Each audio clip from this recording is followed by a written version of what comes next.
యమున కనక మహాలక్ష్మి దగ్గరికి వచ్చి, అమ్మ లక్ష్మి, నన్ను క్షమించమ్మా, నేను కూడా అందరిలాగే ఆలోచించాను, నీకు మంచి జరగాలని ఆలోచించానే తప్ప ఈ పెళ్ళి నీకు ఇష్టమో లేదో ఒక్క మాట కూడా అడగలేదు అని చెప్పి అంటూ ఉంటే, అదేంటమ్మా అలా అంటారు, మీరు ఎప్పుడైనా నా క్షేమం గురించే ఆలోచిస్తారు, ఆ విషయం నాకు తెలుసు కదమ్మా అని చెప్పి లక్ష్మి అంటూ ఉంటుంది. నీ భర్త గురించి నువ్వు ఇంతలా ఆలోచిస్తున్నావు, కానీ నీ భర్తకు మాత్రం నీ మీద ఎటువంటి ప్రేమ లేదు అని చెప్పి అంటూ ఉంటే, అప్పుడు లక్ష్మి, లేదమ్మా, ఏదో ఒకరోజు ఆయన నన్ను అర్థం చేసుకుంటారని, మళ్ళీ నాకు దగ్గర అవుతారని నాకు నమ్మకం ఉందని చెప్పి లక్ష్మి అంటూ ఉంటుంది. నేను కోరుకునేది కూడా అదే లక్ష్మి, నువ్వు ఎక్కడున్నా సరే సంతోషంగా ఉండాలి అని చెప్పి అంటూ ఉంటే, నా జీవితం గురించి మీరేం బాధపడకండి అమ్మా, ఖచ్చితంగా ఆ భగవంతుడి దయ నా మీద ఉంటుంది, ఆయన నా మనసుని అర్థం చేసుకుంటారు అని చెప్పి లక్ష్మి అంటూ ఉంటే, ఈరోజు నేను ఇలా చూస్తూ ఉంటే నాకు కూడా ఎంతో ఆనందంగా ఉందమ్మా, నీ మొహంలో ఏదో తెలియని కళ కనిపిస్తుంది అని చెప్పి యమున అంటూ ఉంటుంది.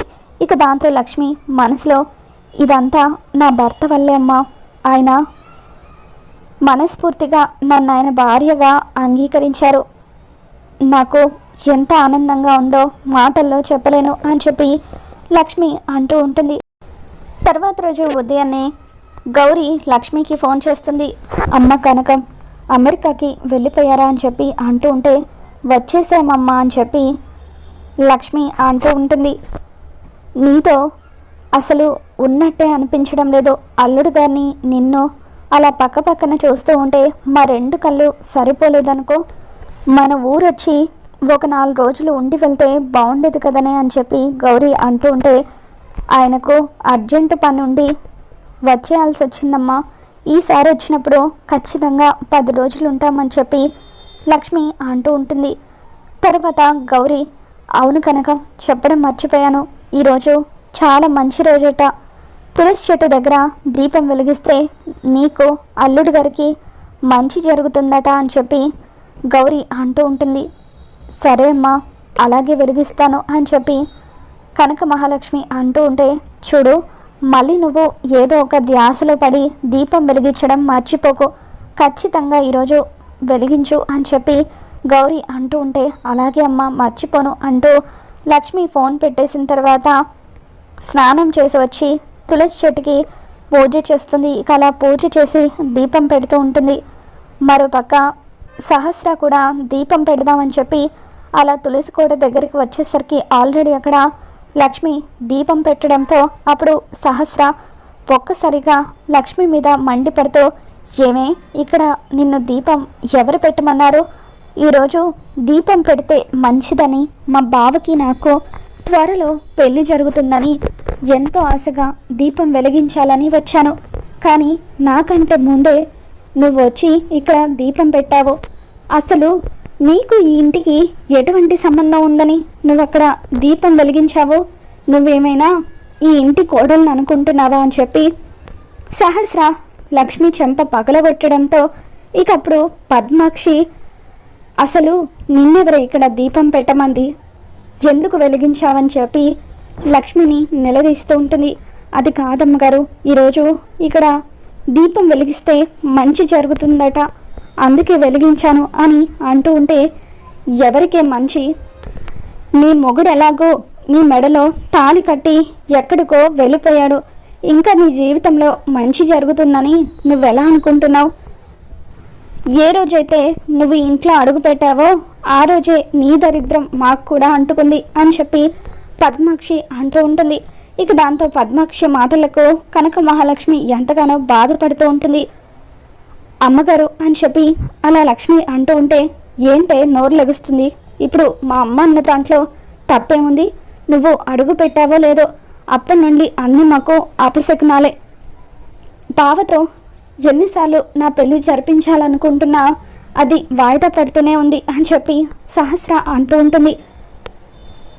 సహస్ర అంటూ విహారీ కూడా గట్టిగా అరుస్తాడు. ఏంటి బావా దాన్ని అంటుంటే నువ్వు నన్ను అరుస్తున్నావు, నేను అడిగిన దాంట్లో తప్పేముంది, దానికి ఈ ఇంటికి ఎటువంటి సంబంధం ఉందని అది దీపం వెలిగించిందని చెప్పి సహస్ర నిలదీస్తూ ఉంటే లక్ష్మికి ఇంటికి సంబంధం ఉంది అంటూ విహారీ గట్టిగా అరుస్తాడు.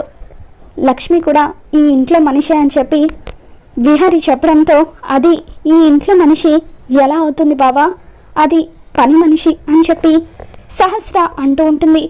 దాంతో లక్ష్మి పని మనిషి కాదు అని చెప్పి విహారీ అంటూ ఉంటాడు. పని మనిషి కాకపోతే ఇంకేంటి బావా అని చెప్పి సహస్ర నిలదీస్తూ ఉంటే ఎక్కడ విహారీ బయట పెట్టేస్తాడేమోనని చెప్పి లక్ష్మి కావాలని డైవర్ట్ చేయడం కోసం, అమ్మ దయచేసి నన్ను క్షమించండి, తెలియక ఇక్కడ దీపం వెలిగించాను, ఇంకెప్పుడూ కూడా ఇలా చేయను, దయచేసి ఈ గొడవని ఇంతటితో ఆపేయండి, మీకు దండం పెడతాను అని చెప్పి అంటూ ఉంటుంది. దాంతో సహస్ర కోపంగా లోపలికి వెళ్ళిపోతుంది. ఇక ఆ రోజు రాత్రి కనక మహాలక్ష్మి తన గదిలో కూర్చొని ఒంటరిగా బాధపడుతూ ఉంటుంది. దాంతో విహారీ కనక మహాలక్ష్మిని ఓదార్చడం కోసం అని చెప్పి తన దగ్గరికి వస్తాడు. ఉదయం సహస్ర అత్తయ్య తనని ఎంతగానో బాధ పెట్టారు. వాళ్ళ మాటలకు పాపం లక్ష్మి ఎంతలా బాధపడిందో అని చెప్పి విహారీ లక్ష్మి గదిలోకి వచ్చి, ఏంటి లక్ష్మి ఇంకా పడుకోలేదా అని చెప్పి అంటూ ఉంటే, లేదు విహారీ బాబు, మీరు ఈ టైంలో నా గదిలోకి వచ్చారేంటి, ఎవరైనా చూస్తే అని చెప్పి లక్ష్మి అంటూ ఉంటుంది. చూస్తే ఏమవుతుంది, మనం ఏమైనా పరాయి వాళ్ళమా, భార్య భర్తలమే కదా, ఒకవేళ ఎవరైనా చూస్తే ఖచ్చితంగా నువ్వు నా భార్య అన్న విషయం చెప్పేస్తాను. అయినా ఉదయం సహస్ర నిన్నన్ని మాటలు అంటుంటే నువ్వెందుకు ఊరుకున్నావు లక్ష్మి, నేనే నువ్వు నా భార్యవని చెబుదామని అనుకున్నాను, కానీ నువ్వు అడ్డుపడ్డావు, నిజం నన్ను చెప్పనివ్వకుండా చేశావు అని చెప్పి విహారీ అంటూ ఉంటాడు. ఇప్పటికీ ఇంట్లో చాలా గొడవలు జరుగుతున్నాయి బాబు, మళ్ళీ నా వల్ల ఇంకా గొడవలు పెద్దగా అవ్వడం నాకు ఇష్టం లేదు. యమునమ్మ గారిని వాళ్ళు ఎన్నో మాటలని ఇబ్బంది పెడుతున్నారు. ఇప్పుడు ఈ విషయం బయటపడితే యమునమ్మ గారికి తెలిసే అంత జరిగిందని అనుకుంటారు అని చెప్పి లక్ష్మి అంటూ ఉంటుంది. ఒక్కరోజు కూడా మీ అమ్మా నాన్నలతో కలిసి లేనందుకు బాధపడుతున్నావా లక్ష్మి అని చెప్పి విహారీ అంటూ ఉంటాడు.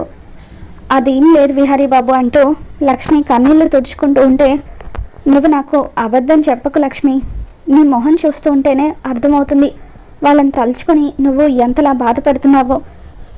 ఒక నెల రోజుల్లో నేనే నిన్ను మీ ఊరికి తీసుకువెళ్తాను అని చెప్పి విహారీ అనగానే లక్ష్మి ఆనందపడిపోతూ ఉంటుంది. సరే విహారీ బాబు, మీరు వెళ్ళి పడుకోండి, మళ్ళీ ఎవరైనా చూస్తే బాగోదు అని చెప్పి లక్ష్మి కంగారుగా విహారీని అక్కడి నుండి పంపించేస్తూ ఉంటుంది.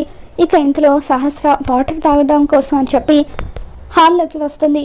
ఇక అలా లక్ష్మి గదిలో లైట్ వేసి ఉండడం, విహారీ ఆ గదిలో నుండి బయటకు రావడం చూసిన సహస్ర ఒక్కసారిగా షాక్ అవుతూ తర్వాత రోజు ఉదయాన్నే అందరి ముందు విహారీని నిలదీస్తూ, అర్ధరాత్రి పూట నీకు లక్ష్మి గదిలో ఏం పని బావా, ఆ టైంలో నువ్వు అక్కడేం చేస్తున్నావని చెప్పి అడుగుతూ ఉంటుంది. ఇక దాంతో విహారీ, ఏం లేదు సహస్ర, రాత్రి వాటర్ తాగడం కోసం అని చెప్పి నేను లేచాను, లక్ష్మి గదిలో లైట్ వేసి ఉండడం చూసి ఇటువైపుగా వచ్చాను అంతే అని చెప్పి అంటూ ఉంటాడు. నువ్వు నాకు అబద్ధం చెప్పకు బావా, ఆ లక్ష్మికి నీకు ఏదో సంబంధం ఉంది కదా, అందుకే ఎవరికి తెలియకుండా దొంగచాటుగా తన గదిలోకి వెళ్ళొస్తున్నావు కదా అని చెప్పి విహారీని నిందిస్తూ ఉంటుంది.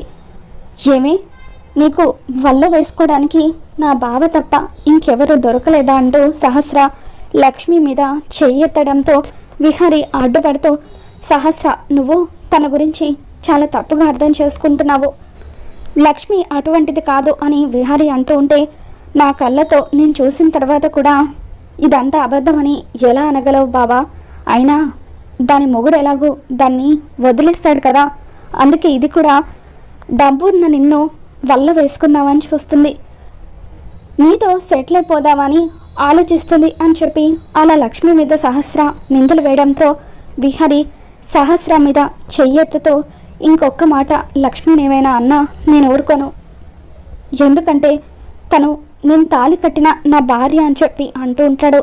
ఇక విహారీ అలా చెప్పడంతో ఇంట్లో అందరూ ఒక్కసారిగా షాక్ అవుతారు.